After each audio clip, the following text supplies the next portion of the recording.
The word for today: win the battle over apathy. Paul told Timothy, make full use of the gift God gave you when I placed my hands on you. 2 Timothy 1 verse 6.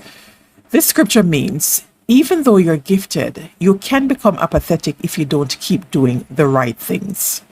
Therefore, we must give the more earnest heed to the things we have heard, lest we drift away. Hebrews 2 verse 1. The word drift is not only slow and subtle, it's deadly. Let's look at two of the things that can rob you of your passion, enthusiasm, motivation, and focus. 1. Lack of goals.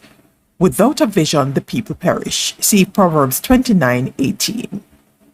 What used to enthuse you? What destroyed your interest in it? Is it a desire you could revive? Put it down in writing. Ignore the potential cost or reasons it might not work. Just indulge your mind in the luxury of feeling optimistic and excited about something, even a small thing. 2. Wrong goals. Are you pursuing a goal you feel was imposed on you by someone else? Or like Jonah before he was swallowed by the whale, possibly you're rowing against the tide of God's will for your life. Check with him and see if this is so.